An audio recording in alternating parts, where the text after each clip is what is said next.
नमस्कार। देश के वित्त मंत्री निर्मला सीतारमण ने आज लोकसभा में बजट पेश किया। सारे देश की तरह मेरी भी निगाहें लगी हुई थी कि मध्यम वर्ग को टैक्स में कोई राहत मिलेगी, होम लोन में इंटरेस्ट पर जो राहत की सीमा है क्या बढ़ाई जाएगी। किसान उम्मीद कर रहे थे कि क्या किसान सम्मान निधि में कुछ बढ़ोतरी होगी, लेकिन ऐसा कुछ नहीं हुआ। लोग ये सोच रहे थे कि 5 राज्यों में चुनाव है तो कहीं न कहीं चुनावी दृष्टि से ये बजट आएगा, किसी को कुछ फायदा किसी को कुछ नुकसान होगा।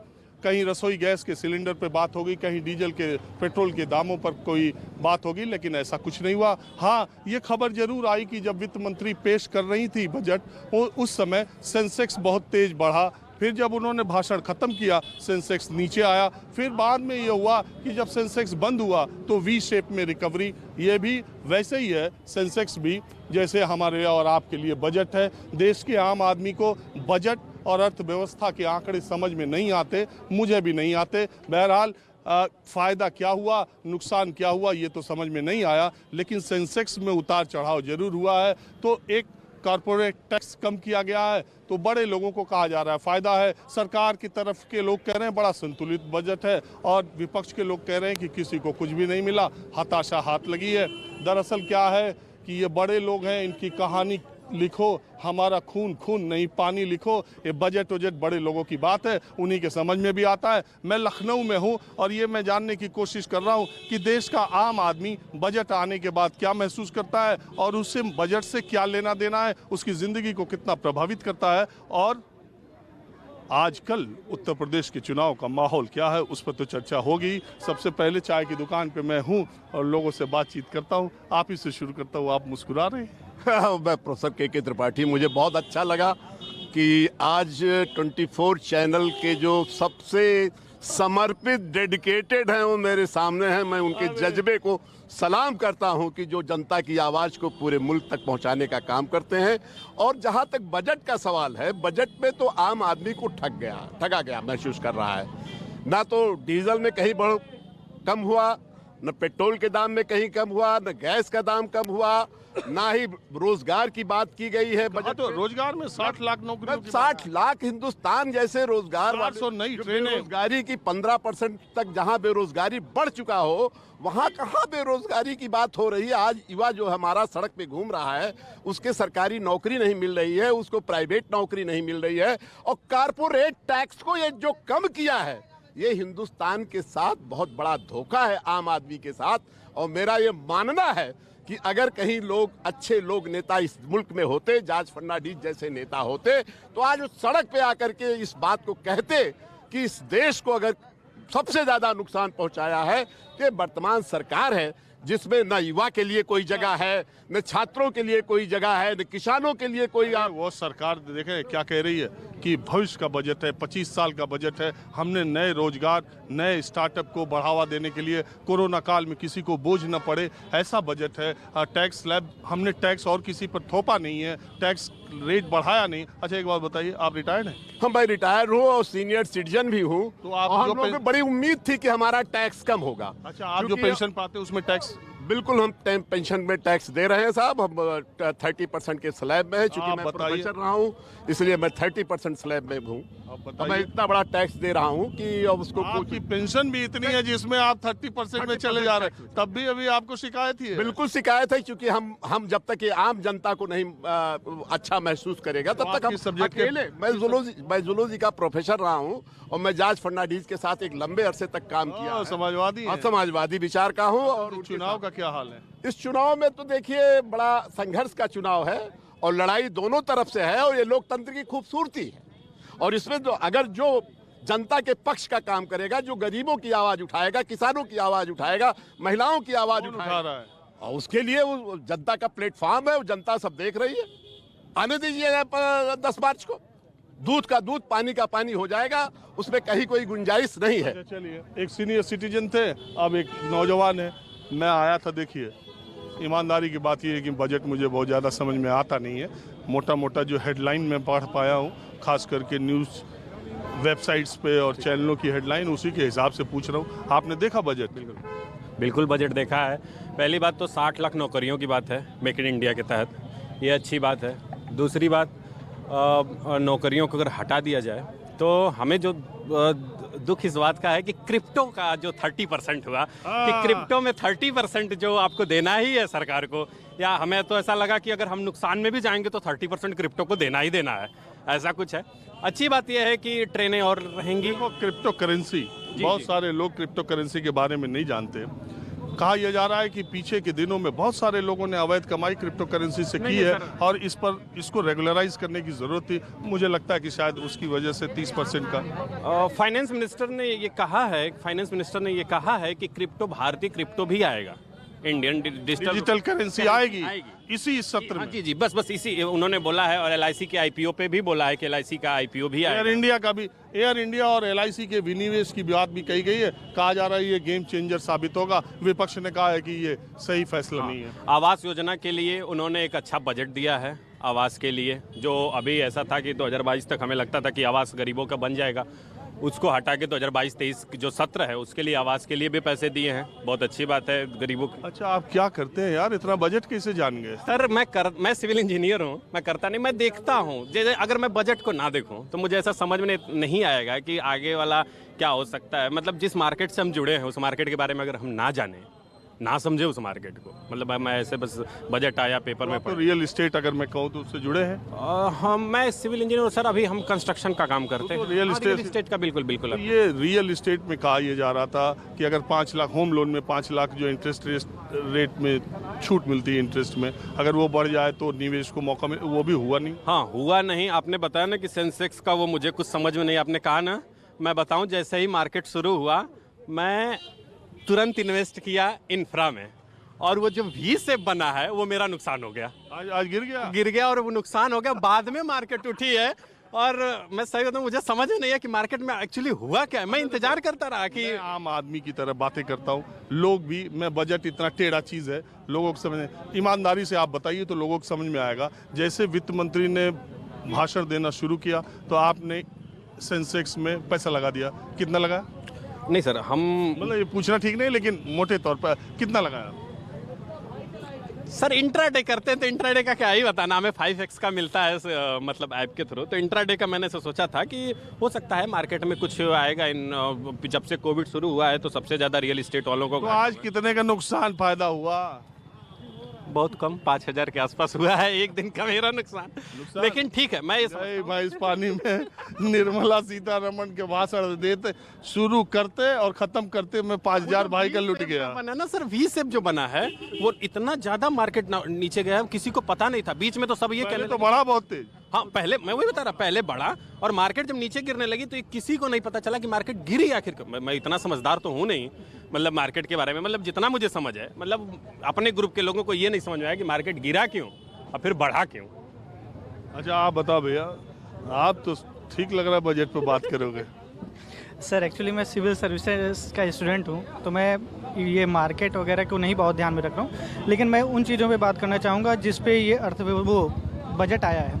जैसे कि भारत में अगर अर्थव्यवस्था को अगर देखें। अभी आप तैयारी कर रहे हो? जी हाँ। शक्ल से तो IAS ही लग रहे। Thank you. तो सर एक्चुअली भारतीय अर्थव्यवस्था को ऐसे बजट की बहुत ज़रूरत है, और ये पिछले 3-4 साल से लगातार सरकार जो पूंजीगत निवेशों पर बहुत ध्यान दे रही है, ये बहुत अच्छी चीज़ है। अभी NPA से लेके भारत में, भारतीय अर्थव्यवस्था में बहुत सारी ऐसी कमियां हैं जो आगे आने वाले बजट में देखी जा सकती हैं, लेकिन फ़िलहाल अभी जो सरकार ने किया है, निवेश पर बहुत ज़्यादा ध्यान दिया, वो बहुत अच्छी बात है। क्योंकि इससे आगे आने वाले सालों में, जैसे कि जो बेरोजगार युवा हैं उनको राहत मिल सकती है, कंपनियों को राहत मिलेगी। उससे कहीं ना कहीं अगर हम ऊपर की बात करेंगे, कंपनियां अगर सही होंगी तो नीचे रोजगार देंगी। बहुत सारी ऐसी चीज़ों में है जो सरकार अगर निवेश करेगी, निवेश कर रही है। हाँ, मतलब आप ये कहना चाहते हैं कि आज बजट देखने में भले तुरंत किसी को खुशी न लगे, लेकिन ये दीर्घकालिक बैंक को, सर ये बैंक को पोस्ट ऑफिस से जोड़ना सबसे बढ़िया इस बजट की बात लगी मुझे। ये जो बैंक ऑफिस फ्री में इतने अच्छे अच्छे जगहों पे स्पेस लेके बैठे हैं, इनका क्या ही काम है? अगर इनको बैंक से ना जोड़ें, इनके जो लोग वहाँ पे कर्मचारी काम करते हैं अगर इनको ना करें, इससे मतलब काम ना लें, तो फिर कोई मतलब नहीं। दूसरा ये कॉर्पोरेट टैक्स का जो विरोध है, हमारे में एक आदत है, हम शुरू से कॉर्पोरेट विरोध क्या, हम तो कह रहे हैं कॉर्पोरेट टैक्स कम बिल्कुल हम विरोध करते हैं। हम जब कॉर्पोरेटरों का विरोध करते हैं कारपोरेटर का, जैसे अभी हमने बताया ना कि अभी अडानी अंबानी, पहले टाटा बिरला का विरोध हमने किया, अब अडानी अंबानी का हम विरोध करते हैं, तो उनको भी तो चाहिए, वो सरकार को टैक्स देते हैं तो उनको नहीं चाहिए क्या? अरे भाई, हम कहने को कुछ भी कहें, लेकिन देश की अर्थव्यवस्था ये उद्योगपतियों के हाथ में है। और उनके, मुझे याद है कि मनमोहन सिंह प्राइम मिनिस्टर थे और अंबानी भाइयों में विवाद हुआ था, तब ये बात आई थी कि इस विवाद को बहुत अच्छे तरीके से सुलझा लिया जाए, नहीं देश के लाखों निवेशकों का भविष्य अंधकार में हो जाएगा। लाखों लोग नौकरी कर रहे हैं।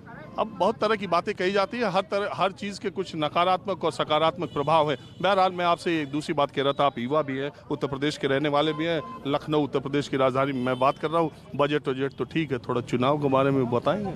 चुनाव में देखिए, जब मैं अगर अपनी समझ को लेके कहूँ तो उसी समय भाजपा सरकार आई, और जब से मैं देख रहा हूँ कि पहले हम लोग जब तैयारी करते हैं तो पहले की सरकार अब की सरकार में काफ़ी कुछ देखते हैं, तो मैं ये कहूँगा कि भाजपा सरकार काफ़ी ठीक काम कर रही है। मतलब सभी क्षेत्रों को कहीं ना कहीं उसने छूने का काम किया है, उसको ठंडे बस्ते में जो क्षेत्र पड़े हैं उनको बाहर निकालने का काम किया। आपके हिसाब से? 3 को लखनऊ का लास्ट डेट नॉमिनेशन का है।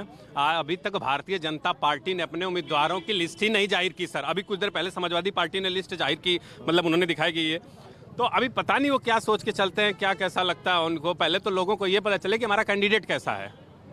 जैसे हम हजरतगंज में है, ये तो हमें लगता है। माहौल क्या है? माहौल बहुत बढ़िया है सर, दोनों का, समाजवादी पार्टी और भारतीय जनता पार्टी। अब कह नहीं सकते, लगता सबको ऐसा है, लेकिन हम तो चाहते हैं वो, चाहे वो राष्ट्रवाद के नाम पे कहे जाए, जो सर भारतीय जनता पार्टी को एक मौका और देना चाहिए। आप बताओ चाचा, हम कहाँ घर बा आपका? हम रहने वाले मुल्ता रायबरेली के हैं अच्छा। और अध्यापक रहे हैं। 42 साल सेवा, 2009 में अवकाश प्राप्त हैं, पेंशन है। तो आपके हिसाब से? मुख्य रूप से हम कृषि और नौजवान बेरोजगारी दो पर बात जानते हैं कि कृषि के साथ जिस प्रकार से तमाशा हो रहा है, 65 PL 480 के तहत अमेरिकन गेहूं आता था, शायद कभी आपने देखा हो। जी जी। उसके बाद एग्रीकल्चरल डेवलपमेंट के द्वारा इस प्रकार से इतना हमारे पास गेहूं पैदा हुआ कि हमारे पास रखरखाव की और वितरण की कोई व्यवस्था नहीं है। हम तो कहते हैं ना कि दुनिया में कहा जाता है कि एक साल तक हम गेहूं खिला सकते हैं, लेकिन पूरी दुनिया प्रकार से कृषि के साथ तमाशा हो रहा है। और कृषि ये तमाशा इसी सरकार ने किया या पहले से है? पीछे लंबे अरसे से है। लेकिन इस समय जो स्थिति है, छोटा एक कुंभकार छोटा से कोई बर्तन बनाता है, वो मूल्य स्वयं निर्धारित करता है। और एग्रीकल्चर जिस पर पूरे भारत की अर्थव्यवस्था, स्वयं पूरे देशवासियों का पेट निर्भर, सबसे पहली चीज वो आज इस तरह से हो गई है कि किसान निरंतर घाटे में, माने उसकी कमर टूटी, शायद अब की बार इसमें वो चल रहा है। तो अब की चुनाव का आपकी तरफ क्या हाल है? स्थिति गंभीर है। किसकी? आज रूप नहीं रहेगा, आज का जो स्वरूप है देश का, वो रूप नहीं रहेगा। स्थिति गंभीर बीजेपी की? जी, इसको आप नोट कर लीजिए कि आज की ये स्थिति नहीं रहेगी। ये नौजवान जो भटक रहा है, 45 वर्ष से ऊपर जो हुआ जा रहा है, करोड़ों की संख्या है जो लाखों खर्च करने के बाद तमाम डिग्रियां, भी एक लड़का कह रहा था हम इंजीनियर हैं, लेकिन उसके बाद इनके 10 लाख से नीचे एक इंजीनियर बनने में नहीं लगता है। उसी दिन से उसके ऊपर परिवार का 10 लाख का एजुकेशनल लोन अगर लिया है तो, लोन लिया है तो, नहीं लिया है तो, चाहे परिवार हसदार वाले अगर हैसियत वाले हैं तो वो दे लेते हैं, लेकिन वो करे क्या? 4-5 बरस। अच्छा, आपके जिला में अदिति सिंह और राकेश सिंह कांग्रेस छोड़ के आए दोनों बीजेपी में, उन लोग का क्या रहेगा? ये इनको जवाब मिलेगा। मिल जाएगा जी, हाँ, इनको जवाब मिलेगा। आपका नाम क्या? दोनों, सतीश और मिश्रा। मैं हरचंदपुर ब्लॉक का रहने वाला हूँ, लेकिन तो सीटों तो राकेश के हरचंद यही लिए अच्छी तरह से हमारे गांव के वो गांव सभा के मेंबर हैं, यानी वोटर वो वहीं के। आप ही के गांव के? जी। तब वो बता रहे हैं स्थिति गंभीर है। हाँ, यस। बड़ा मुश्किल नहीं, मुश्किल मतलब जो हालात है, अकेले हमारे फैसला के करने। ठीक है, आपने बात देखिए, यही तो बात है। लखनऊ की खूबसूरती ये है कि आप 4 आदमी से बात करेंगे, 6 आदमी से, 6 जिले के रहते तो पूरा अंदाजा भी मिल जाता। आप कहाँ के रहने वाले हैं? आपका नाम क्या है? मेरा नाम नैयर है, मैं यहीं का रहने वाला हूँ। और मैं किसी बड़े से बड़े फिल्म स्टार की फिल्म का भी उतना इंतजार नहीं करता हूँ जितना आपके प्रोग्राम का करता हूँ शाम को। ठीक है, मैं तो अपने परिवार के साथ जा रहा। अरे मैंने कहा तो राजीव जी हैं, तो गाड़ी वापस यू टर्न करके परिवार को छोड़ के मैं आया कि मौका हो तो बात करूं। अरे आपको बहुत शुक्रिया, आपका बहुत शुक्रिया, लेकिन मैं अपनी तारीफ से ज्यादा, अरे चलिए मैं चाय भी पीते रहता, बहुत शुक्रिया आपका। तो मैं ये आपसे जानना चाह रहा हूँ, एक तो मैं बजट पे लोगों की आम लोगों की जिंदगी में बजट कितना प्रभावित करता है, आप उसको कितना ध्यान से देखते हैं। दूसरी बात, अगर आपने आज का देखा तो आपको उसमें क्या अच्छा बुरा लगा, और तीसरी बात कि इसका चुनाव पे क्या असर पड़ेगा यूपी के। देखिए आज के बजट पे तो उतना भी मैं नहीं देख पाया, लेकिन वो क्रिप्टो करेंसी में आजकल हम लोग लगे रहते हैं, तो उस पर उन्होंने तो बहुत कमाया आप लोग। तो 30 नुकसान भी हुआ है, तो 30% टैक्स लगा दिया उस पर उन्होंने। तो ये सुन के थोड़ी सी जो है मायूसी ज़रूर हुई कि लगता है अब तो मतलब कमाओ चाहे नहीं कमाओ पैसे तो उसमें जो है टैक्स देना ही पड़ेगा। और जहाँ तक रही चुनाव की बात, तो अगर आप मुझे 1 मिनट का मौका दें तो मैं आपको एक अच्छी सी उपमा सुनाऊँ। हाँ सुनाइए। जब घर में मुंडन होता है बच्चे का, तो उस दिन बच्चे को जो है किसी की गोद में बिठा देते हैं, और पीछे जो नाई होता है वो जब हल्का सा उसके लगाता है तो बच्चा यूं घूम के देखता है, फिर यूं घूम के देखता है, तो सामने कोई एक आंटी जी बैठी होंगी, वो झुनझुना हिलाएंगी, वो झुनझुना ले लेगा, कभी मुंह में लगा लेगा, खुश हो जाएगा, अपना वास्तविक हित भूल जाएगा। ठीक है ना। इसी तरह से जब कोई गरीब, कोई मजदूर, कोई किसान अपना हित याद करता है, कभी सीएम की तरफ, कभी पीएम की तरफ, तुम्हारा असली शत्रु तो मुसलमान है, कहने लग तो तुम रहे हो, कहने तुम्हारा असली शत्रु ईसाई है, पाकिस्तान है, वो उसी में बहल जाता है, और फिर 5 साल के बाद में फिर वहीं पे पहुंच जाता है। आजकल जो यहाँ पे हमारे यहाँ सिचुएशन है वो कुछ वैसी है, झुनझुना दिखा दिखा करके, चाहे आप सत्ता पक्ष के लोगों को देखिए और चाहे विपक्ष के लोगों को देखिए, वो बिल्कुल एक तरह से माइंड को डाइवर्ट करने के लिए जो मेन मुद्दे हैं उन पे बात ना हो, वास्तविक हित लोग अपनी भूल जाएं, इस चक्कर में लगे हुए हैं। खाली बहुत बड़ा खेल चल रहा है, और मुझे नहीं लगता कि इस चुनाव में चाहे इनकी बने चाहे उनकी बने, आम जनता का देखिए आप होने वाला है। नैयर साहब, आप एक मुसलमान हैं, आपकी एक भावना है, आप ये बात कह रहे हैं कि मुसलमान कर करके पाकिस्तान जिन्ना। मैं तो हमेशा कहता हूँ भारतीय जनता पार्टी के ओवर में कुछ गेंदे हैं, जिन्ना है, पाकिस्तान है, नाहिद हसन है, आजम खान है, मुख्तार अंसारी है, तो ये जगह के हिसाब से ये अपनी बाउंसर, अपनी गुगली फेंकते रहते। लेकिन एक बड़ा सवाल ये है कि ऐसी स्थिति आई कैसे। उत्तर प्रदेश की राजनीति में जिन लोगों ने पहले शासन किया है उन्होंने भी इतनी तुष्टीकरण की राजनीति की है, उन्होंने भी शायद गलत लोगों पर ऐसा हाथ रखा है कि एक बहुत दिन से जो दबा हुआ आक्रोश एक बड़ी जनसंख्या में था, उसको भुनाने का भावनात्मक तौर पर मौका बीजेपी को मिला। तो ये गलती, ये चीज़ें उधर भी हुई हैं। सवाल सिर्फ मुसलमान का नहीं है। हाथरस में जिस तरह से एक दलित लड़की के साथ में जो कुछ हुआ कि नहीं हुआ, उसके बाद से भला हो सुप्रीम कोर्ट का, सीबीआई का कि उन्होंने सही सामने लाया। जब लड़की की डेथ हो गई तो किस तरह से उसका अंतिम संस्कार किया गया, सो कॉल्ड। आप मुझे बताइए, अगर हमारी आपकी बहन के साथ ऐसा हो तो क्या हम, जिसकी बहन को रात में पेट्रोल डाल के जला दिया गया हो, तो क्या हम कभी भी उन लोगों को वोट देना चाहेंगे? और अगर हम देना चाहेंगे तो हमारी 50 बहनों के साथ ऐसे ही होना चाहिए इन 5 सालों में आने वाले। ठीक है, सवाल सिर्फ मुसलमानों का नहीं है, बहुत से तबकों का है। बिल्कुल है। और देखिए, मैं आपने जो बात कही थी उस पर मैंने बात कही। दूसरी बात यह है कि अब हम इस डिबेट को आगे ले जाएं, इसका कोई मतलब नहीं है। मैं ये जानना चाह रहा हूँ आपको दिखाई क्या दे रहा है?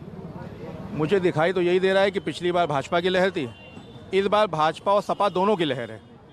ठीक है, अभी कहना मुश्किल है, वो एक कौन ऊपर है कौन नीचे है, बहुत ही करीबी मामला है। हमारे यहाँ से देखिए, लखनऊ उत्तर का हूँ मैं, तो हमारे यहाँ एक अभिषेक मिश्रा बहुत हाई प्रोफाइल कैंडिडेट थे, हम लोग बहुत पसंद करते थे। मैं खुद भी जो है NIT का हूँ, तो वो IIM के प्रोफेसर थे। अब उनका टिकट काट के किसी पूजा शुक्ला जी को दे दिया है, छात्र नेता है कोई। वो मंत्री थे अभिषेक, IIM से आए थे, तो अखिलेश यादव बहुत उनको का नेताजी इधर है। कहाँ नेताजी से पूछिए। आप कौन पार्टी के? हम तो कोई पार्टी से नहीं है। अरे यूपी में कोई पार्टी करना हो, कुर्ता पजामा पहन के ऐसा हो नहीं सका। क्यों? पजामा कुर्ता पहनना नहीं है क्या? नहीं, पहनना है तो पार्टी में भी होना गुनाह थोड़ी ना है कि नेता ही पहनते हैं। तो क्या है माहौल यूपी का? माहौल तो अभी बता रहे थे भाई साहब, माहौल उसी तरह चल रहा है, लड़ाई दोनों की बरकरार लग रही है अभी।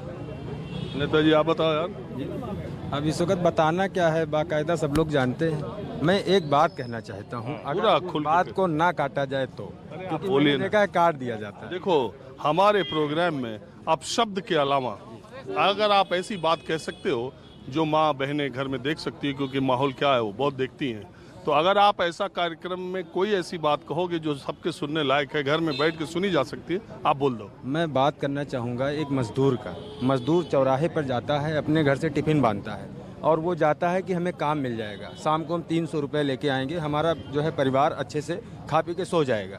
लेकिन वह मजदूर, आज आप कभी चौराहे पर जाइए, उस मजदूर का मामला उठाइए, क्योंकि वो मजदूर वहाँ से खाली हाथ लौटाता है, उसको मजदूरी कहीं काम ही नहीं है। और उसके बाद खेत, किसान जो है, जो अन्नदाता, देश का अन्नदाता कहा जाता है, इस समय पूरा खेत जो है सांड चर रहे हैं, गाय चर रही है, कोई उसको पा रहे हैं 500-500 रुपया, उसी में दीवाना हुए फिर रहे हैं। देखिए वो पा रहे हैं पैसा, तो पैसा देनी कोई वो बात नहीं है। हमें जो है भाई अनाज पैदा करना है, जब हम खेत अपना रखा पाएंगे। वो दिन भर मजदूरी करता है, शाम को आता है खेत रखाता है किसान, बताइए कब सोए वो।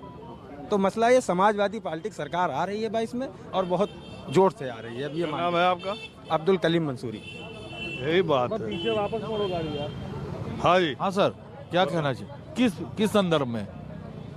बजट पर बात कर रहे थे, कॉर्पोरेट टैक्स के बारे में आपका क्या विचार है? सर टैक्सेस वैक्सेस हटाइए, लोगों को जीने दीजिए, जिए और जीने दीजिए। कितने टैक्स लगाएंगे आप? कहाँ लगा, नया टैक्स नहीं लगा। अच्छा, मैं कुछ आज के उसके बारे में कोई जानकारी नहीं है। क्या पूछ रहे हैं कि क्या बात कर रहे हैं हम? भैया, तो ऐसे चलते कट। चुनाव बताइए, चुनाव के बारे में। चुनाव देश मतलब बहुत अच्छा होगा, बहुत अच्छा। सब कट करो यार, अभी भूख लगी है। आदम गोडवी का एक शेर है, चोरी न करें, झूठ न बोलें तो क्या करें, क्या उसूल पका के खाएंगे शाम को।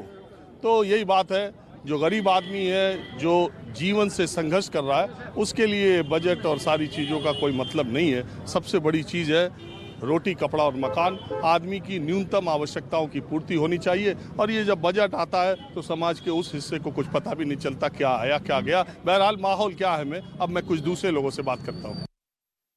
तो बजट पर और उत्तर प्रदेश के चुनाव पर माहौल क्या है, लखनऊ से मैं लेकर हाजिर हूँ। कुछ लोगों से मैंने बात की, कुछ लोग और है। शाम का वक्त है, अंधेरा हो ही गया है। नेताजी, बजट देखे कि नहीं? यह बजट पूरा किसान विरोधी है? ये बजट। अरे कुछ देखे हैं कि खाली? नहीं देखे तो अभी नहीं है बजट में। पार्टी की लाइन? हाँ, पार्टी के लाइन पे ही हम लोग को चलना है, पार्टी के लाइन पे उखाड़ना है कि और क्या करना है। हाँ, अभी बजट देखे तो हम लोग हैं नहीं। अभी तो अपने टिकट के चक्कर में सब लोग लगे हैं, बजट पे कैसे देख। वो टिकट है कि नहीं, हमारे रिश्तेदार मांग रहे हैं, शिवपुर विधानसभा से वहाँ घोषित हो गया है। शिवपुर? किस वाराणसी। कौन पार्टी? गठबंधन, भाजपा और सपा गठबंधन। वो तो भाजपा ले गई है, वो भाजपा। तो ले गए ओम प्रकाश राजभर के बेटे। हाँ, बेटे अनिल राजभर मंत्री से लड़ेंगे। कहाँ रही वहाँ? वहाँ पे लड़ाई होगी और ओम प्रकाश राजभर का बेटा चुनाव जीतेगा। आप सपा के हैं? जी सर। हाँ, तो बजट के बारे में क्या कह रहे थे? अब तो बजट अभी देख लेते हैं, अखबार देख लेते हैं, तब फिर आपसे बात करते हैं। तो किसान विरोधी, हाँ, नौजवान विरोधी सब है, व्यापारियों के विरोध में है, सब कुछ है, वही सब तो है उनका। देखो, जो देखता है वो भी, जो नहीं देखता है वो भी। जो इधर वो कहेगा बजट एकदम सर्वमुखी, हाँ, सबका उत्थान, सबका साथ, सबका विकास। आप गलत है, वो अच्छा बजट नहीं आया है, व्यापारियों के हित में नहीं है, किसानों के हित में नहीं है। रोजगार, हाँ, बेरोजगारों की बेरोजगारी उसी तरीके से बढ़ रही है। अच्छा ठीक है नेताजी। खैर, देश में नेता को अर्थव्यवस्था के बारे में जानना कोई बहुत जरूरी भी नहीं है। तो हिंदुस्तानी है जहाँ नेता अर्थव्यवस्था, नहीं तो दुनिया। इस समय जितने नेता निकल रहे हैं सब अर्थव्यवस्था से निकल रहे हैं ना, इसलिए उसको देखने की क्या जरूरत है। नहीं, अर्थव्यवस्था के जानकार दूसरे देशों में, हमारे देश में थोड़ा जानने का अधिकार रहे ही कहाँ गया है।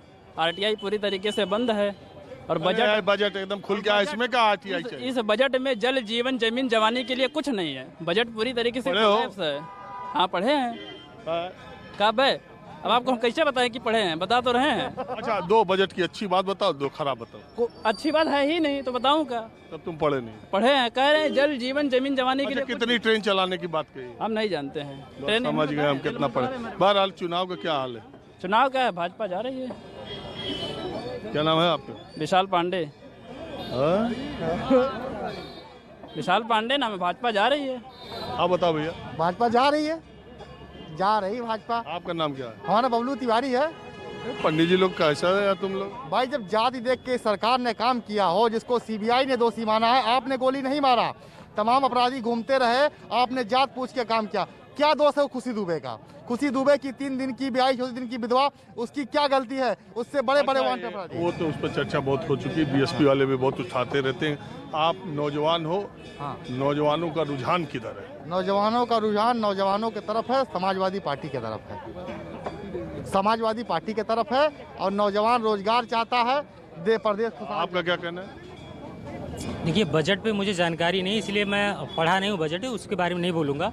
लेकिन जो सरकार काम कर रही है शिक्षा के क्षेत्र में, जितना भी उन्होंने कहा कि नहीं हम ये करके दिखा दिए, युवाओं के साथ हमने ये किया, रोजगार जो भी सारा चीज़, कुछ भी नहीं। अभी एनटीपीसी का देखिए रिजल्ट आया, एक बच्चों का 4 रिजल्ट दिया है, और लॉज में घुस करके पुलिस से लाठीचार्ज करा के बच्चे मारे जा रहे हैं। उनकी ये हालत हुई। मुझे कुछ लोगों ने, मैं भी इलाहाबाद में बहुत लंबे समय तक रहा हूँ, उस घटना के बारे में मैंने लोगों से पूछा भी।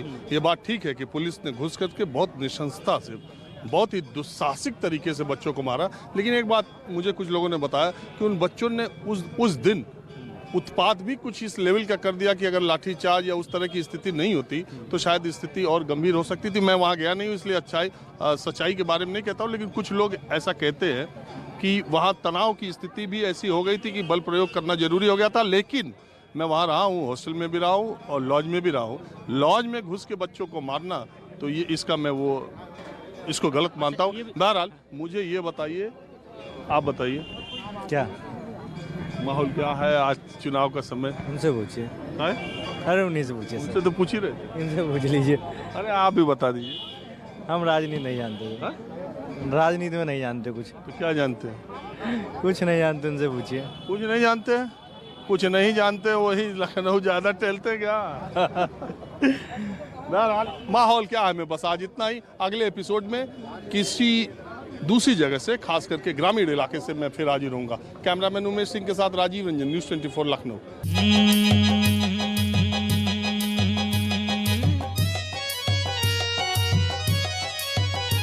अरे इस बार चुनाव का नाप तौल क्या है? इस बार चुनाव का नाप तौल क्या है? रंजन जी, रंजन जी बताइए ना माहौल क्या है? पंडित जी बताइए ना माहौल क्या है? बाबू साहेब बताइए ना माहौल क्या है? जादव जी बताइए ना माहौल क्या है?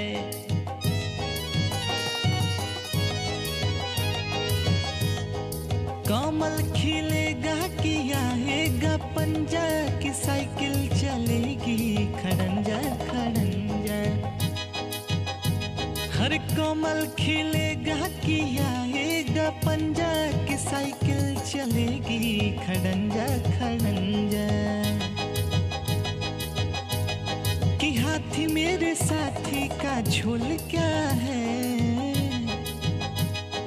हाथी मेरे साथी का झोल क्या है? भाई जी, भाई जी बताइए ना माहौल क्या है? गुप्ता जी बताइए ना माहौल क्या है? चौहान जी बताइए ना माहौल क्या है? चौरसिया जी बताइए ना माहौल क्या है? राजीव रंजन जी बताइए ना माहौल क्या है? माहौल क्या है? नमस्कार, मैं हूं मानक गुप्ता। अगर आपको हमारा ये वीडियो पसंद आया हो तो इसे लाइक और शेयर जरूर करें, और हाँ, हमें सब्सक्राइब और फॉलो करना ना भूलें ताकि आप देश और दुनिया की कोई खबर मिस ना करें। तो जुड़े रहिए हमारे साथ और देखते रहिए न्यूज़ 24।